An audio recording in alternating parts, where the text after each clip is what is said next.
Getting fit has never been bigger business. Gym membership is at an all-time high.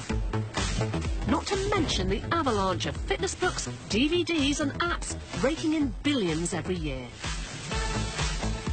There's no end of information at our fingertips. Just one search on exercise brings back over 600 million results. There are armies of transformed bodies all over social media, promising miracle solutions. I've lost 3 stone in 5 months. It's literally changed my whole life. 3, 2, 1, and have a rest. Well done. With so much choice, just how do we find out what's the right exercise for you? Right, shake it out. This is a goal. In this show, we're going to bust myths. Whoa, hold on a minute. I don't want to go running because I don't want to wear out my knees and my hip joints, but you're saying the opposite. Let science do the talking. What we're going to do today is predict how high your aerobic fitness is. Uncover secrets. What do I need to do to get that movie body? I try and get as low as possible, so about 6% body fat. And find what's the right exercise for you and your lifestyle. It's only 45 seconds, but it's a killer, isn't it?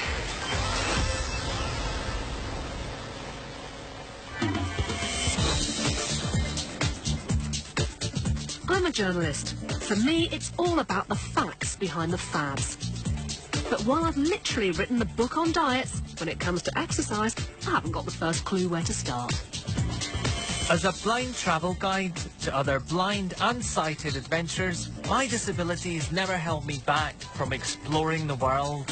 I've jumped from planes, skied some of the world's biggest slopes, and I work out at the gym 3 times a week. Like a lot of us though, I'm stuck in a rut. I don't have a personal trainer, but I do want to find out how to get the best results. I'll be interrogating the exercise that's taken the world by storm, HIIT. Fair to poor. Shut up! I'll learn what it really takes to get a six-pack by bulking and shredding. How many calories do you eat a day? 5,000 calories a day.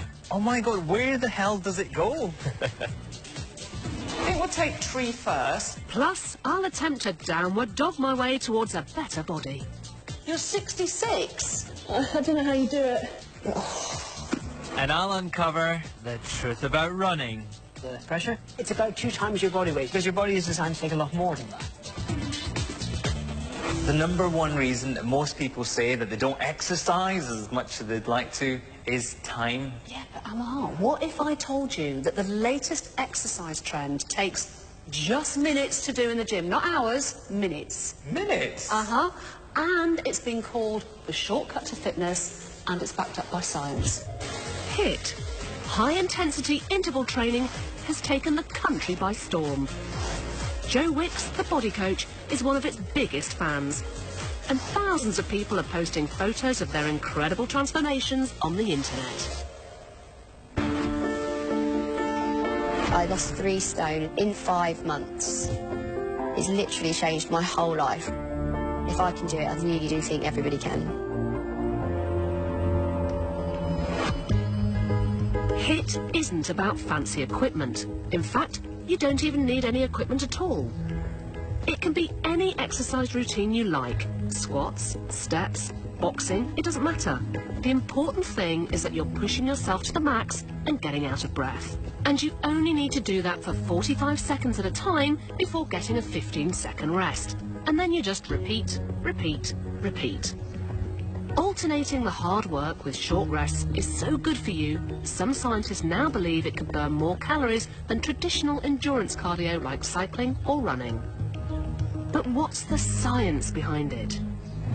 The latest research suggests that, just like a car converts petrol into movement, tiny engines called mitochondria inside our body cells convert food and oxygen into energy. These little engines are constantly working. But when we exercise, our bodies have to create more of them to keep us going. Scientists think that during HIIT, the high-intensity workout trigger a demand for your body to make more of these engines in a shorter period of time. Not only are there more engines, but they're more efficient too. It means you're burning lots of extra calories. But how many extra calories, I hear you ask? Well, a recent study of athletes found that they burned up to 13 calories per minute doing HIIT compared to just 9 calories from running. That's over 40% more. Well, that's the theory anyway, but can it really work on mere mortals like you and me? I've come to Newcastle to find out if there's any science behind the incredible claims. But before I find out if HIIT really is as easy as they say, I'm off to get my fitness tested with sports scientist Chris Hurst of Teesside University. I don't like the look of this because I can see a step, a heart rate monitor, and your iPad. So what are you going to do? What we're going to do today is what we call a sub-maximal test to predict how high your aerobic fitness is. That is how good you are at getting oxygen in from the air, getting it to the muscles to burn calories. I can tell you now, without having to do that, it's not going to be very good. 2-minute stages. Yeah. You're going to step up and down in time with the beat. Yeah. And at the end of every 2 minutes, I'm going to speed it up a little bit. Right, there we go, we're off. 2 minutes. The step test uses a beep. Every time I hear a beep, I step up or down. Feel okay? Yeah. What have I said? What have I said? I'm knackered. Okay. As the beeps get quicker, I've got to work harder to keep up. That's 1 minute gone. God, is that all? Time flies when you're having fun. It's basically a modern version of those hideous fitness tests they made us do at school. By measuring how quickly my heart rate responds to this hard work, Chris can calculate my fitness level. Just like a turkey, I'm done. And how did we feel at the end? Somewhat hard. All done. You can relax, and we'll find out what your results are. I'll give you this. I'm a little bit hot. Yeah? I'll give you that. Good. I don't want to jinx it, but I think I may have aced Chris's little test. So, what we've predicted using this submaximal test is that your aerobic fitness is somewhere between... Shut up! Fair to poor. So, the diagnosis, doctor, is... we would like to try and get that a little bit higher, if possible. I'm disputing the science. Okay. Damn it. That's not true. All is not lost, though. Chris could have trawled Instagram for a group of 20-something gym buddies to test the merits of HIIT, but he wanted to really challenge its effectiveness. So he recruited a group of out-of-shape over 50s with no exercise experience. Bring on the workout. I've got this nailed. 2, 1. Well done, good. Okay, everybody, so we're going to go for 45 seconds of hard work, then we're going to have a rest for 15 seconds, okay? Whenever you're ready. 2, 1, let's go. Well done. Good.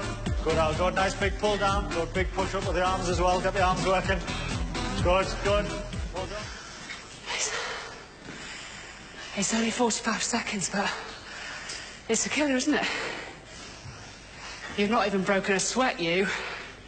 How are you feeling, Anna? Oh, do you know what? It's a lot harder than it looks. Yeah?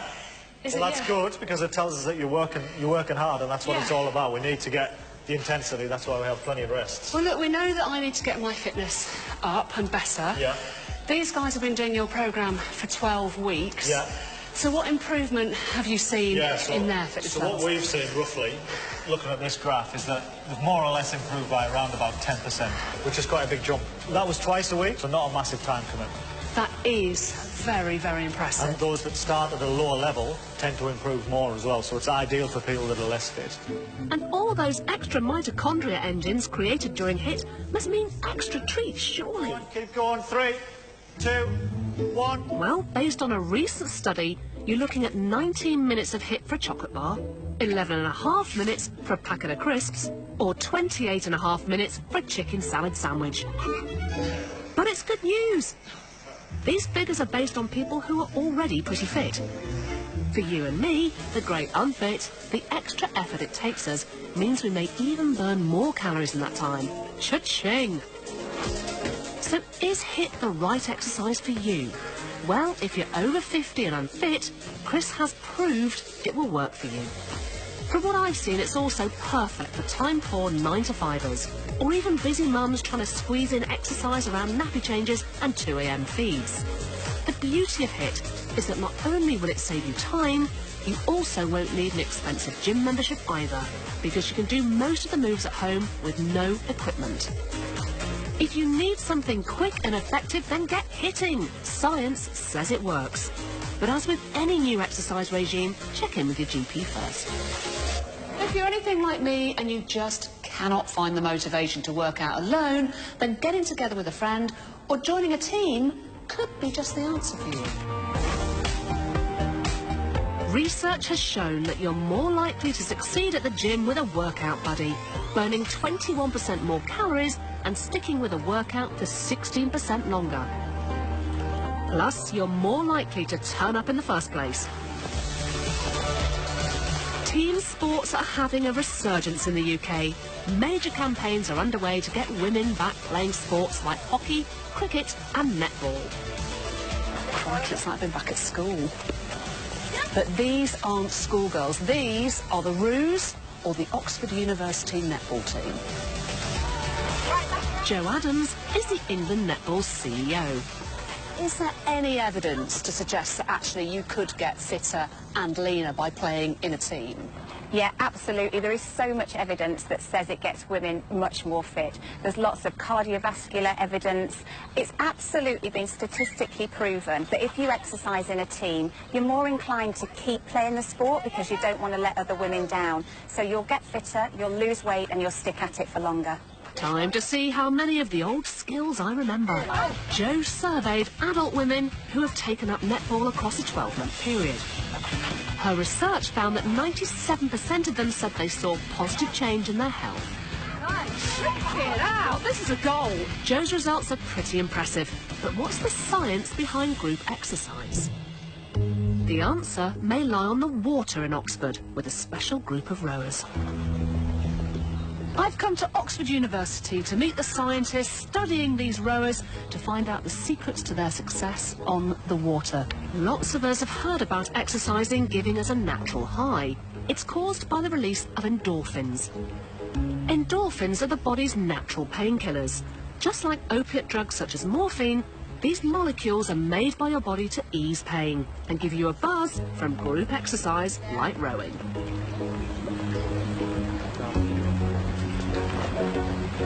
So what did you discover? So we did a bit of a social experiment comparing what it's like to row on your own versus what it's like to row with your teammates. And we found that the endorphin release that you get after exercise is actually double or twice as high when you're working out with others as compared to when you're working out on your own. Aaron's experiment measured the pain felt by rowers before and after exercise, and his results found those in a group got a double dose of endorphins compared to the lone rowers. So what on earth would explain that then? Humans evolved in social groups, right? So we sort of have come to rely upon others, and this means that we can push our bodies a bit further, and we can be a bit less conservative with our resources, right? So we can maybe go that extra mile or go a bit faster on the boat. So is it rowing specifically that causes this this release of endorphins, or is it any group exercise? One interesting aspect of rowing is that it is oftentimes done in coordination with others, so this might make us feel a bit more connected to the people we're doing it with. So other sports such as spinning or aerobics, step or anything like that. Exactly. These sort of things leads to these increases in endorphin release. I've got to admit, working out in a team had a big effect on me, and since then, I've done my first netball class. So if you don't like the idea of being on your own, join a team. I loved it. Coming up, I'm going to reveal how you can burn calories without doing any exercise at all. And I work up a sweat to uncover the truth about running. That's 26 stone worth of pressure going through these legs.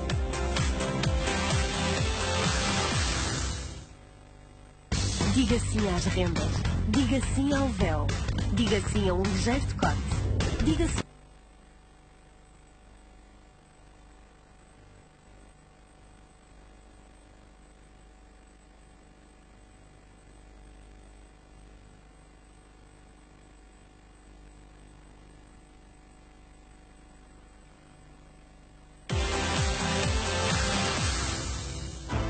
It's that time.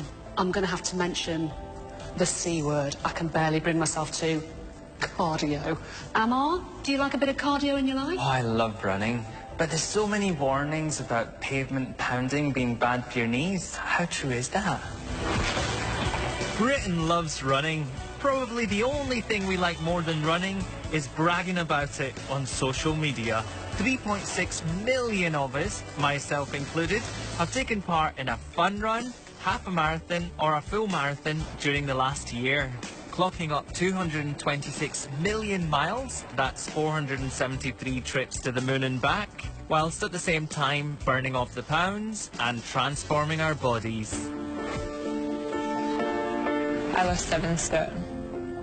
If I can do it, anybody can. I'm just a normal mum who's tried her hardest, and that's all you need to do. When we run, our whole body is off the floor. This motion works a vast array of our muscles. It might be ultra trendy in the age of Instagram, but it's actually our oldest form of exercise.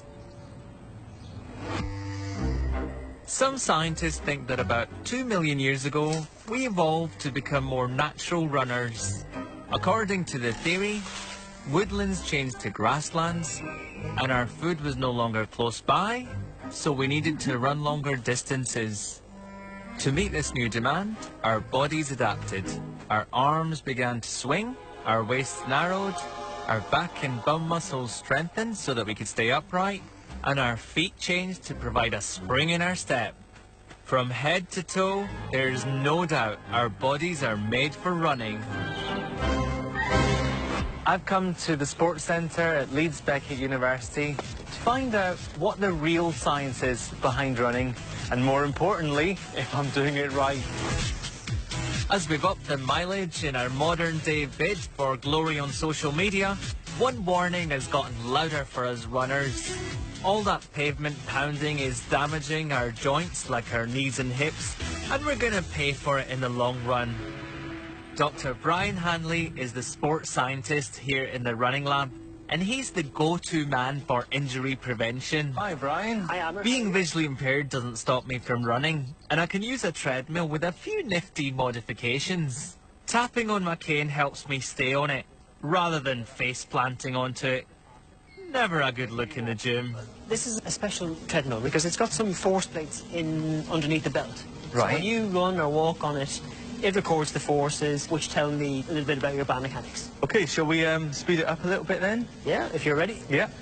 I run 3 times a week on a treadmill for 45 minutes, and like any average runner, my feet hit the ground about 500 times for every kilometre I do. That's 2,500 for 5k, 5,000 for a 10k, and a scary 21,000 bone crunches for a marathon. Just how much pressure is that constant pounding having on my legs? Brian's gonna find out. I think I run funny, Brian. The first thing I've noticed is that we can hear you, so you've got quite a heavy landing force. Oh, thanks. Most people land on their heels, and some people land on the front of the foot, but that's much more rare, and it's usually very, very top athletes. Wow, Brian. I didn't realise you were going to make me work. Well, running is work, and running, that's why it's good exercise. Yeah, already actually feel a little bit of buzz. This way. With the treadmill done, Brian wants to compare how I run freestyle on the ground, away from the soft belt.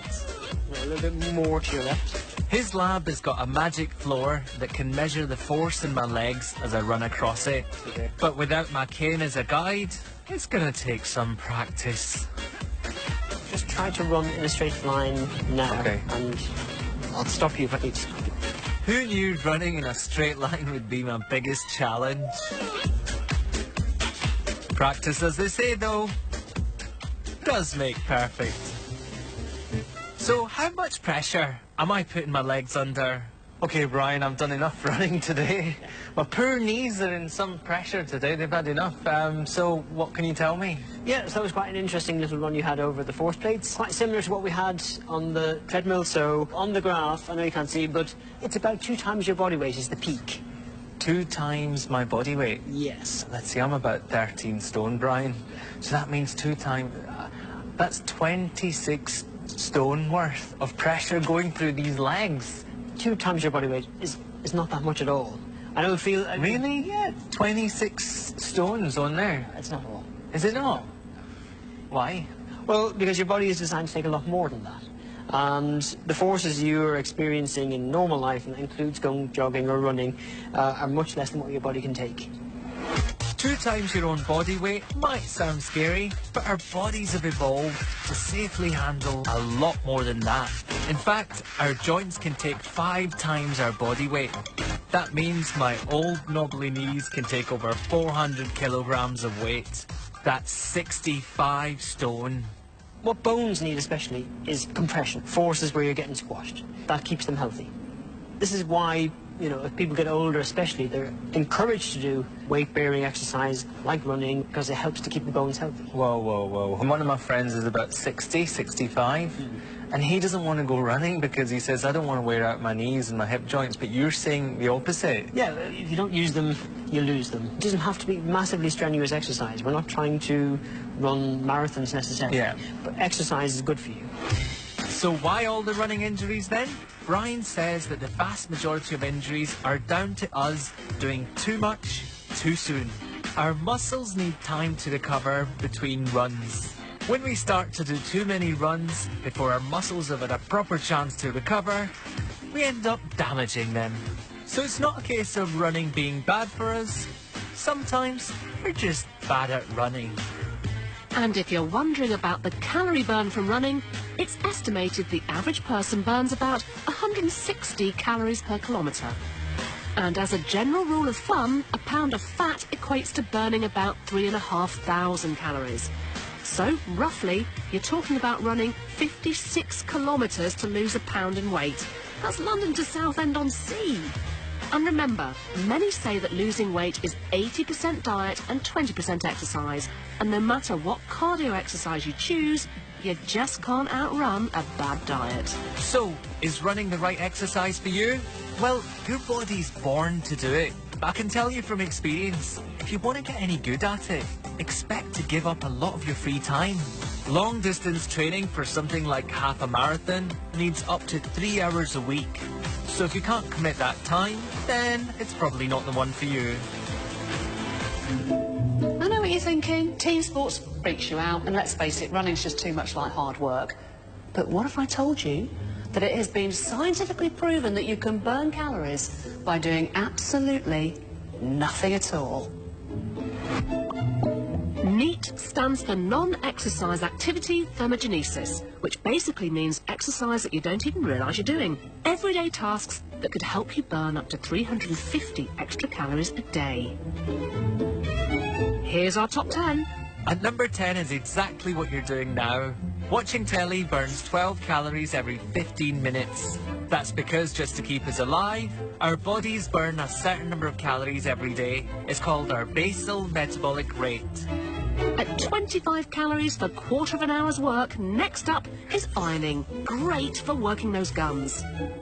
In at number 8 is vacuuming, which racks up 50 calories. Followed closely by sex. A 15-minute tumble in the sheets could see you burn 54 calories. But given the average British session lasts just 5 minutes, we've all got a bit more work to do. But you can burn more calories by shopping. Grabbing your groceries can earn you 58 calories per session. Just don't undo the hard work by filling your trolley with junk. Coming up, I'll reveal the #1 way you can burn calories by doing no exercise at all. You could add an extra 128 calories to your daily tally. An eye into the world of fitness modelling to work out what it really takes to get a six-pack. How many times a week do you go to the gym? Between once or twice a day.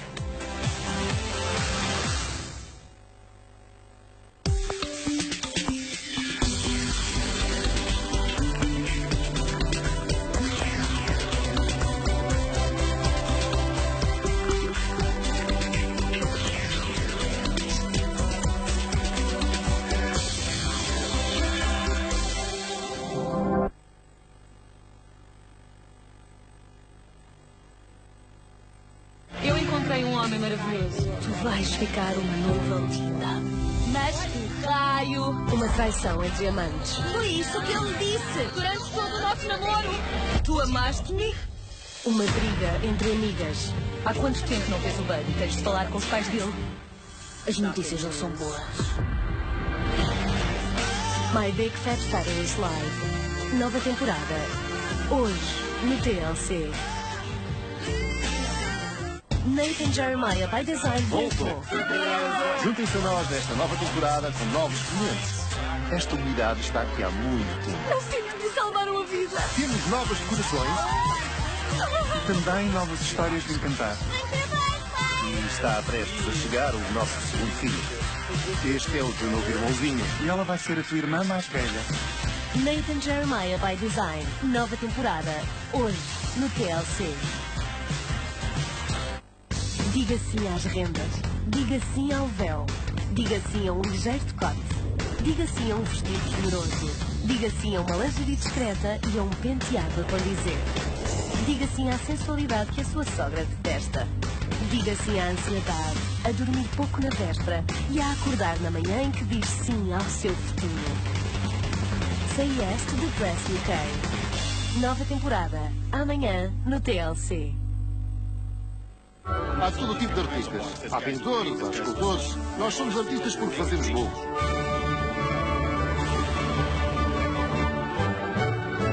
É assim mesmo, é assim mesmo. Ficou lindo. Tem tudo a ver com os detalhes. É espetacular! Os melhores cake designers do mundo estão de volta.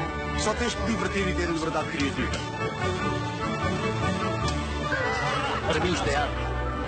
Cake Boss. Nova temporada. Estreia domingo 3 de junho no TLC.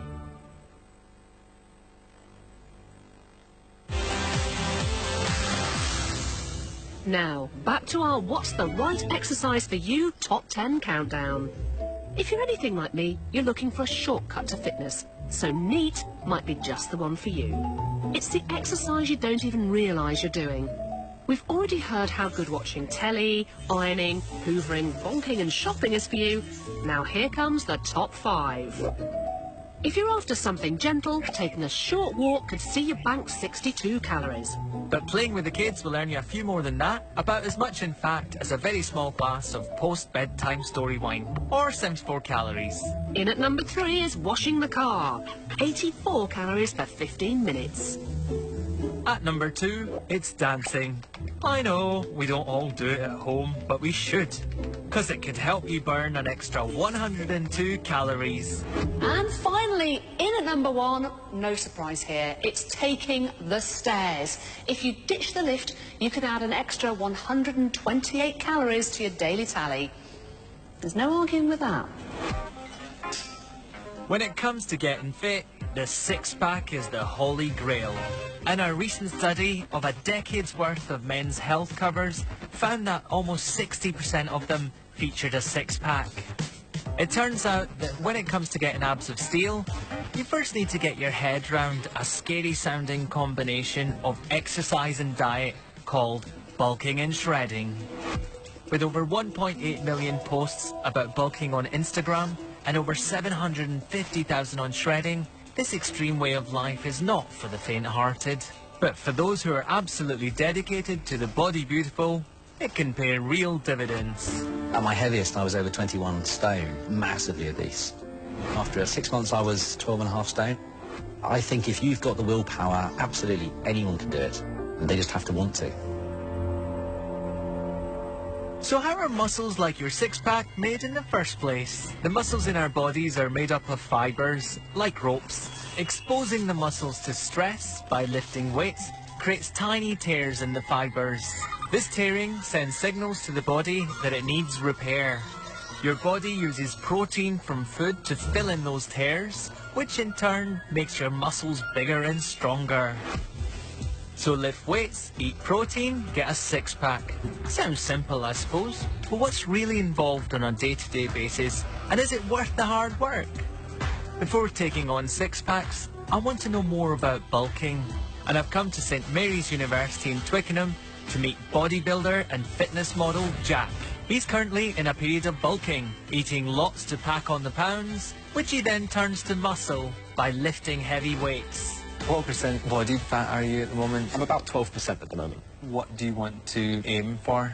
I try and get as low as possible, so about 6% body fat. 6% body fat is low. For men, a recommended body fat range is between 8 and 22%. We tend to carry our excess fat around the tummy. For women, it's between 21 and 34%, with any excess fat likely to be stored around the hips. How many calories do you eat a day? I'll try and aim for between 4,000 to 5,000 calories a day. Wow. The recommended amount is what? 2,500 for men? Yes. And 2,000 for women? So I'm eating roughly NHS? double the NHS's the standard guidelines.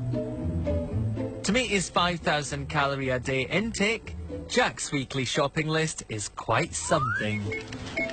42 eggs, 37 chicken breasts, 30 rashers of bacon, 4 kilos of potatoes, 2 kilos of pasta, 14 bags of rice, 20 bagels, 1.5 kilos porridge, a large bag of kale, a large bag of peas, a large bag of spinach, 4 pots of pasta sauce, and protein shakes.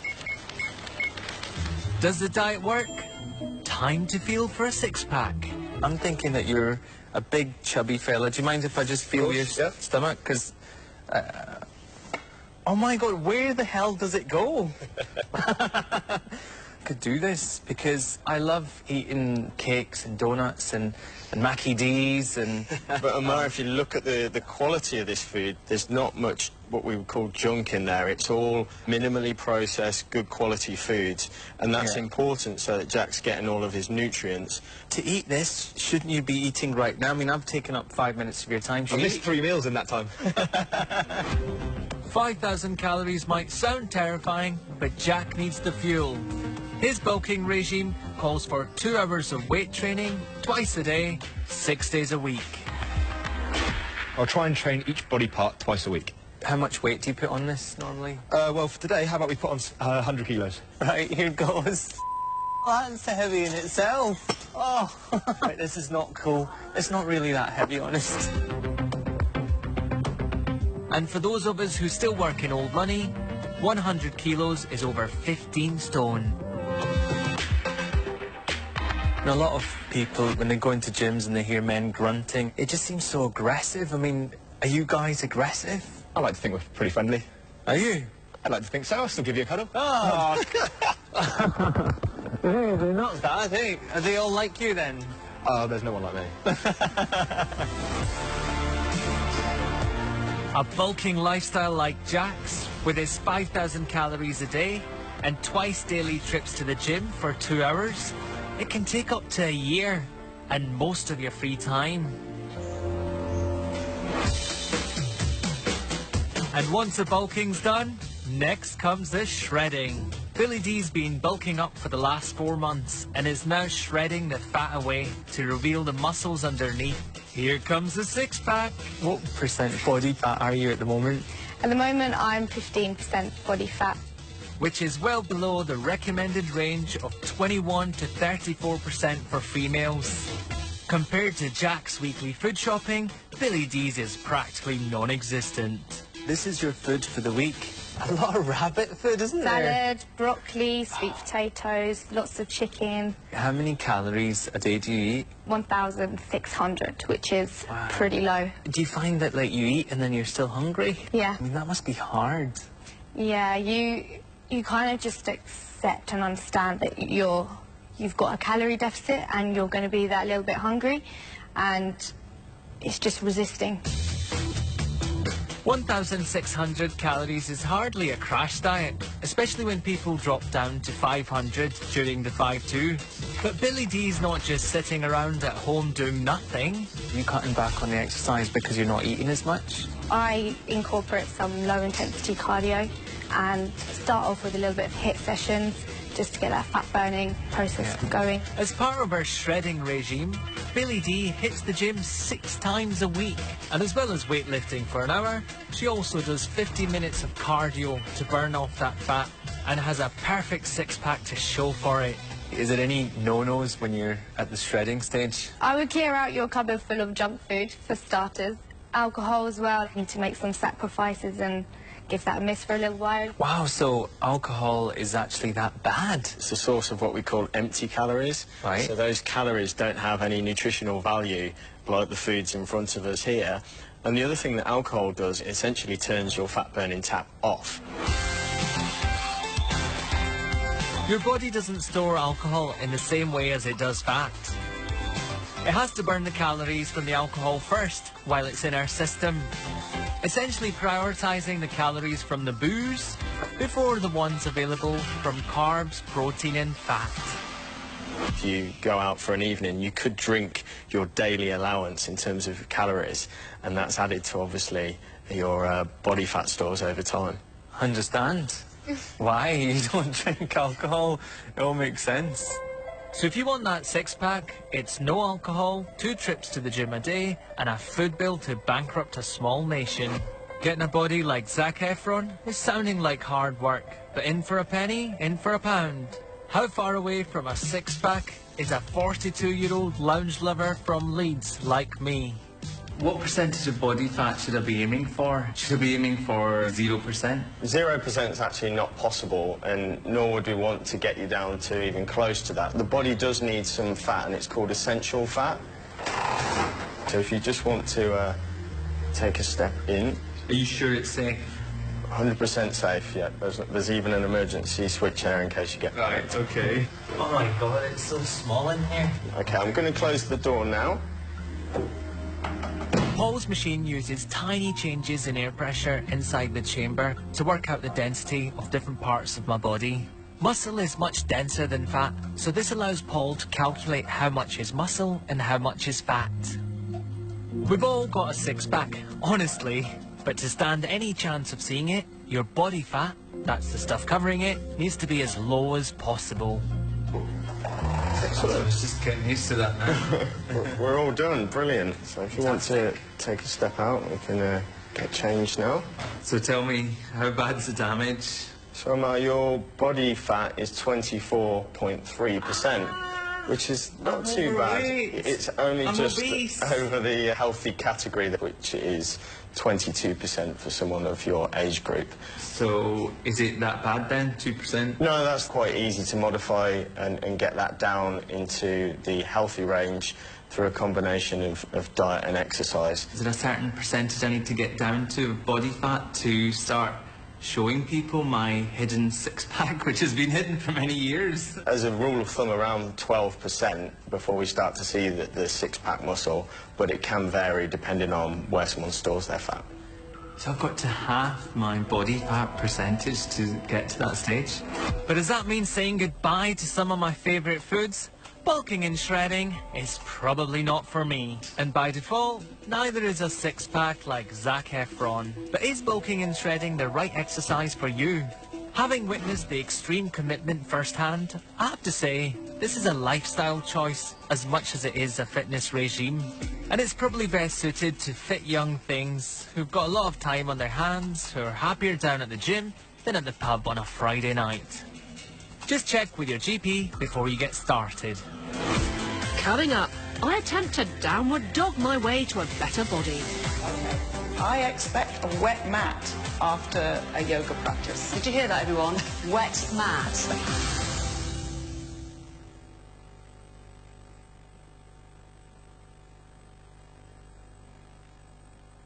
Eu encontrei homem maravilhoso. Tu vais ficar uma novalquita.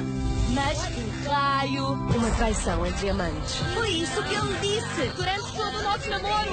Tu amaste-me? Uma briga entre amigas. Há quanto tempo não vês o Buddy? Tens de falar com os pais dele. As notícias não são boas.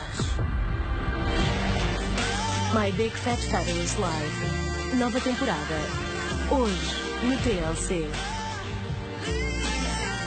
Nathan Jeremiah by Design voltou. Juntem-se a nós nesta nova temporada com novos clientes. Esta unidade está aqui há muito tempo. Eles tinham de salvaram a vida. Temos novas decorações e também novas histórias de encantar. E está prestes a chegar o nosso segundo filho. Este é o teu novo irmãozinho e ela vai ser a tua irmã mais velha. Nathan Jeremiah by Design. Nova temporada. Hoje, no TLC. Diga sim às rendas. Diga sim ao véu. Diga sim a um ligeiro decote. Diga sim a um vestido generoso. Diga sim a uma lingerie discreta e a um penteado a condizer. Diga sim à sensualidade que a sua sogra detesta. Diga sim à ansiedade, a dormir pouco na véspera e a acordar na manhã em que diz sim ao seu futuro. Say Yes to the Dress UK. Nova temporada, amanhã no TLC. Há todo tipo de artistas. Há pintores, há escultores. Nós somos artistas porque fazemos bolos.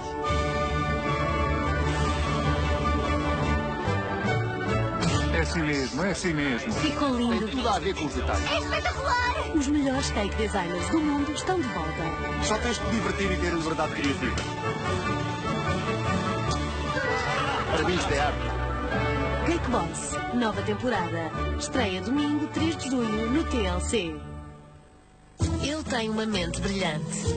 Eu preciso de ajuda a sério. Tem a perícia. Nunca pensei chegar a isto. Uma longa experiência. Muitos pacientes à espera? Muitos pacientes. Vamos a isto. E muita paciência. Já se sente melhor? Compaixão e simpatia. Acredito que nunca me tinham ouvido assim. São sempre a melhor abordagem. Dr. Christian Will See You Now. Nova temporada, sexta-feira, no TLC.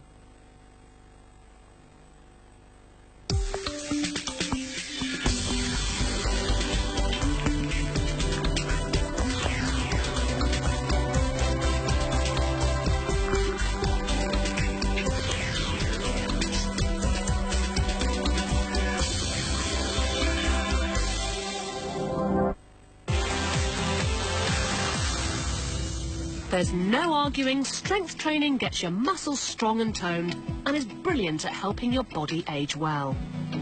But does it all have to be heavy lifting and grunting down the gym? It turns out the science behind our last exercise would disagree. Yoga. Once the fitness of choice for tie-dye clad hippies, it's now one of the fastest growing exercise trends in the UK, with over 30,000 classes every week. It's had a total image overhaul and is all the rage on social media. 300 hours of video, over 48,000 Instagram photo uploads a minute, and over 1 million selfies a day. And everybody from Matthew McConaughey to Lady Gaga are downward dogging their way around Tinseltown. But is yoga really a form of exercise at all? Well, according to its followers, it is indeed, with people claiming it's helped them lose weight and fight everything from addiction to depression. But where did it come from? Yoga originated as a spiritual practice over 5,000 years ago on the Indian subcontinent, concentrating on controlling the mind rather than the body. But early in the 20th century, Europeans and Americans, with their love of bodybuilding and gymnastics, decided to emphasize the physical side of yoga. And the middle-class craze, as we know it today, was born.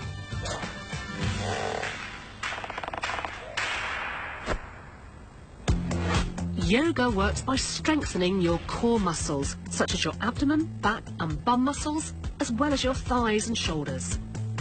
These muscles work together as your body's stabilizers. The theory goes that a strong core will help you to stand taller and look leaner, plus help you avoid illnesses and old age like arthritis. But I'll be honest with you, I'm a yoga skeptic. When it comes to exercise, the first rule is normally no pain, no gain. So can yoga, with its omming and ahhing and its gentle spirituality, really give me Giselle's abs or Madonna's arms? I've come to a special class in Oxford to find out. And push back into child's pose. Catherine Hart isn't just a yoga instructor, she's also a physiotherapist with over 16 years' experience working in musculoskeletal therapy. Tiptoe forwards, okay. She uses clinical yoga to treat referrals from GPs. Bottom out behind you and feel that the upper back really has to work hard. Sorry to interrupt. Hello. Is it okay if I join in? Because that looks like quite an easy pose. Yes, that's an easy pose, but first of all, I would just like to have a look at what body type you are and what you need from yoga. Let's go and do an assessment. I can tell you that body type is just fat. Is that all you need to know? No. Before I can unleash my inner warrior on the class, Catherine wants to assess my core muscles. And, like me, you should consult a healthcare professional before starting any new exercise. So first of all, I'm just looking at the way you stand, so just stand normally. So that looks great. Your posture's pretty good. Your earlobe's over your shoulder, which over your hips. Maybe your hips go forward just slightly too much. Now I want you to touch your toes. Okay, so I'm going to look at how long your hamstrings are. So what's happened right now is your knees are flicked back. Yes. So we're going to get you to bend forward so you can see that little shake. Yeah. Okay, but being very careful your knees don't flick back. That's really nasty. Okay. Oh, is it really? Ah, horrible. When your knees bend back too much like mine, it's called hyperextension. It's not good and can lead to instability or injury of the knee joint. So what else do you want to look at? You can see that I hyperextend my knee. Yeah, so you're quite... Can I just take your hand? So I know as a physiotherapist, that's very joint lax. Is that good or bad? It needs controlling, okay? We want to make sure you're strong enough so that your joints aren't getting too much friction. Okay. Right, so we need to get you nice and strong. Yeah. I do not want you getting your joint laxity any greater than it already is. So let's have a look how strong your core is. I think that's the... Next, I can tell you that. So I'm just going to get you to come down onto all fours, and let's just have a look at we'll just see how you feel in a plank. So just take a plank. The world record for holding a plank is just over 8 hours. Let's just say I think that record is safe for now. Yeah, not good. So we want just a little softness. You're working really hard here. A recent study found the majority of us can't touch our toes. So a yoga class might be the answer to our national stiffness. Okay, so you're going to join the class. Okay. Great, so let's get you a place here. So... Do you have to learn that flick as well? Oh, absolutely, yeah. Okay. This lady's super bendy. How old are you? 66. You're 66? I think we'll take tree first. Best thing to do is just to start by putting the foot on the calf. And can you feel that little shake? Now, as your core strength gets better, that's also going to get better. So a great thing to practice at home, waiting for the kettle. If you're cleaning your teeth, you can do it in tree. It's really good to just weave these things into life and not just do them in a class. The average Brit spends 24 minutes a day waiting for the kettle and about 4 brushing teeth. That's 170 hours a year. You too could be practicing your wobbling like me. So we'll take Warrior 2, the right foot at the front of the mat, and the left foot parallel with the back of the mat. And then take your arms nice and long. Open your right knee as wide as you can. Yes. Are you now getting a stretch on the inner thigh? Well done. And that little shake is your core, so that will get steadier the more you hold it. Can you feel the pull in the hamstrings now? Yeah. Okay, so we're going to lift the left leg. Are you right? So... I don't know how you do it. I'm genuinely surprised by how difficult yoga is and can confirm it's definitely an exercise. But will it give me a bod to rival Giselle Bundchen? So, Catherine, can I lose weight doing this? You're not burning a lot of calories, but what you are doing is building muscle that will make your metabolic rate higher just on a day-to-day basis as you walk around, as you're doing anything. So there is calorific output during a yoga class, but not in the same way as if you went for a run. But actually, just having done 3 poses, I'm knackered. Yes, and during a whole class, you maybe will do 100 postures. So look, if you're after an exercise to help you lose weight, I'm not sure yoga's the one for you. But if you're like the average Briton who spends 9 hours a day sitting down, then the chances are you need some yoga in your life so you won't seize up. So, whatever your way of life, whether you've got lots of spare time on your hands or very little, there's an exercise that's right for you. And if you can only do a little bit, that's okay. It doesn't have to be scary exercise either. You could do a few minutes of HIIT, you could take the stairs, or you could buddy up with a friend, because science says it'll make you happier. When it comes to exercise, it all helps.